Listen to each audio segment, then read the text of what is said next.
Hey everybody, my name is Gio and I'm from the Cafecito Crew Gaming Twitch channel, and today we're going to be talking about why HullBreacher recently got banned. Stay tuned.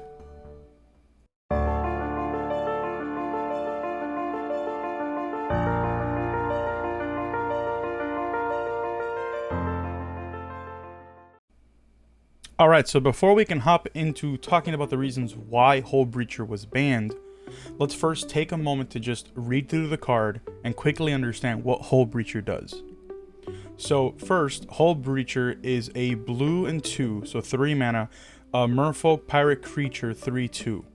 It has flash, and if an opponent would draw a card except the first one they draw on each of their draw steps, instead you create a treasure token.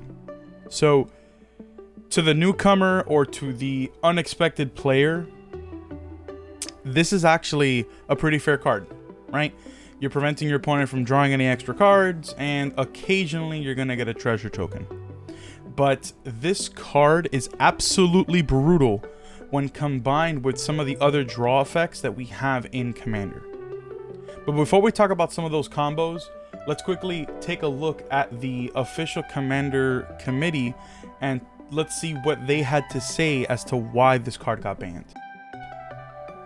Okay, so here's what the Magic Committee had to say about HullBreacher. HullBreacher has been a problem card since its release. Its ostensible defense used against extra card draw has been dwarfed by offensively combining it with mass draw effects to easily strip players' hands while accelerating the controller. The play pattern isn't something we want prevalent in casual play, and to see the Leave Old ban for further reference. And we have seen a lot of evidence that is too tempting even there, as it combined with wheels and other popular casual staples. The case against this card was overwhelming. There remain a few similar cards that are still permanent, notably Notion Thief and Narset Parter of the Veils.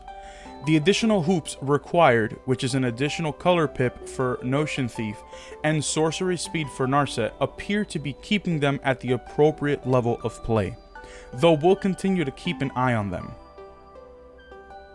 Okay, so now that we know why HullBreacher got banned, let's read and take a look at some of those wheel effects that the committee was talking about. So here's one. It's called Wheel of Fortune. And Wheel of Fortune is a red 2 colorless sorcery that reads the following. All players must discard their hand and draw 7 new cards. Now, why is that so good with HullBreacher? Well, if we remember what HullBreacher says that if an opponent would draw a card at any moment outside of their draw step, instead of them drawing that card, you would create a treasure token instead. So when you cast HullBreacher, what ends up happening is everybody discards their hands, you draw 7 new cards, and then you essentially get 21 treasures because nobody else can draw cards except for you. So you end up with this like feel bad moment of you have a hand full of answers and now you leave your opponent's top decking cards, and even if your opponent manages to draw a card that allows them to draw more cards for answers, HullBreacher instantly denies them and you end up getting more treasure. So this combination of cards, it can't be permitted. Let's take a look at another card that does something similar. Okay, so here we have Windfall. Windfall is 2 blue and a colorless sorcery, and it reads the following. Each player discards his or her hand, and then draws cards equal to the greatest number of cards a player discarded this way. So, it's very similar to Wheel of Fortune, but what makes this card a little better is the fact that it's the same color as HullBreacher. They're both mono blue cards, and mono blue in and of itself is not a difficult color to mix into your deck. Like, there's a ton of different color combinations that run blue, and just being able to slap these 2 cards into any deck and then by turn 4 being able to trigger both cards is kind of strong. Not only that, but specifically with HullBreacher, since HullBreacher has flash, you could just wait for somebody else to activate a Wheel of Fortune or a Windfall card themselves, and then you're instantly denying them of cards. You're still drawing your cards, still getting the 21 treasures, and then by the time your turn comes, you're set and ready to go. So it's very brutal. Let's look at another card here. Here we have Niv Mizzet the Firemind. It's a legendary creature, dragon wizard. It is double Izzet and 2 colorless mana, and it reads the following. It has flying. Whenever you draw a card, Niv Mizzet the Firemind deals 1 damage to any target. And then you can tap it to draw a card. It's a 4/4 with flying, but what makes this brutal is combine this card. This is your commander, right?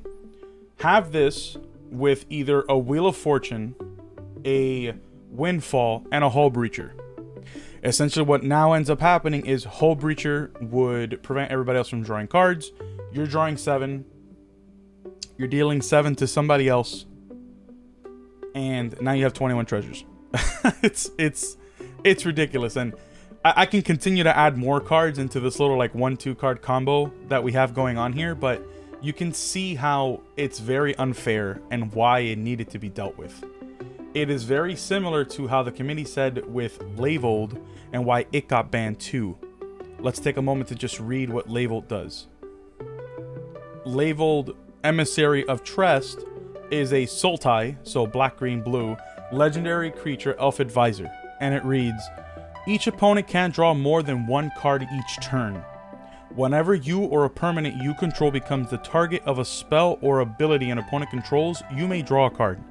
So this, in my opinion, is a little more brutal than HullBreacher. Like, it's stronger because even if your opponent is able to find an answer when they're drawing on their upkeep, if they target you or your Leavold, then essentially you get a free card. And more than likely, because you have a full hand and everybody else is top decking cards, you're going to have a cancel or you're going to have an answer to what they're going to do. On top of that, Lavold, being a legendary creature, he could be your commander. And apart from being your commander, 3 mana is not that difficult to pull off. Granted, it is Sultai, so it's 3 different colors. But still, if you're using him as your commander, more than likely you're going to have the land base to be able to drop him by turn 3. And so dropping him turn 3 and then playing a Windfall on turn 4 is not too outlandish. It's very reasonable that it may happen, and that's the reason why this card and HullBreacher needed to be banned. Now there are 2 more cards that the committee mentioned that, like, hey, these cards do something similar but they're still okay to play with. The first one being Notion Thief. So Notion Thief is very similar to HullBreacher in the sense that it does have flash and it has the exact same effect of preventing your opponents from drawing a card whenever they would draw a card, but there's a couple of noticeable differences with Notion Thief. So the first one being that it is a dimmer card, so it's blue-black. It's 4 mana converted, so it's a more expensive card and fewer decks can play Notion Thief because it requires blue-black. A HullBreacher being mono blue, it's a lot easier to just splash it into any deck as long as your commander has blue. On top of that, it's a 3/1 as opposed to being a 3/2, so it's a little easier to kill. I mean, HullBreacher and Notion Thief both fall prey to shock, but it is a little easier to kill with just the 1 mana. But the biggest difference is that Notion Thief doesn't create extra mana like HullBreacher does. What Notion Thief does is just it allows you to draw more cards. So, yes, you can do the exact same thing with Wheel of Fortune or with Windfall, whereas like you empty essentially your opponent's hands and you're drawing cards. But even if you end up drawing 28 cards, when you end your turn, you still have to discard back down to 7. So it's not as brutal as, yeah, I just have an extra 21 mana that I can use whenever I want because I'm creating treasures. But it's definitely something that we do need to keep our eyes on, because if Notion Thief does create a big enough ripple, it may end up getting banned too. The other card that the committee also mentioned was Narset, Parter of Veils. This card is a Planeswalker. It's 2 blue and 1 white mana. And it reads the following. Each opponent can't draw more than 1 card each turn. And then -2 loyalty. Look at the top 4 cards of your library. You may reveal a non-creature, non-land card from among them and put it into your hand. Put the rest at the bottom of your library in a random order. That effect in and of itself isn't that prevalent, but what is kind of strong is the fact that each opponent can't draw more than one card each turn. So this does shut out cards like Ristic Study, and it does also punish players that build decks specifically to draw additional cards, just like HullBreacher and just like Notion Thief. But the biggest difference is that Narset doesn't have any additional benefit, like how Notion Thief lets you draw extra cards and how HullBreacher creates extra treasures. But you can still Wheel of Fortune someone, and the most that they would draw is one card while you have a full hand of 7. So it's not as strong as HullBreacher, and it's not as strong as Notion Thief, but it's definitely another card that they're keeping their eyes on because it is affecting the meta in some fashion. So let's just keep our eyes peeled and see what happens in these next couple of weeks. But with that being said, thank you so much for tuning in and for sticking all the way to the end of the video. This is my first time doing something like this where I'm like reviewing a card that was recently added to the ban list. So if this is something that you enjoy, or if this is something that you had fun watching, please let me know and I'll try to make more content around this. Or if there's another card that's on the ban list that you're interested in learning why it got banned, please let me know in the comments below and I'll try my very best to try to make that video happen for you. Guys, once again, this is Gio from the Cafecito crew, and thank you so much for tuning in. Bye-bye.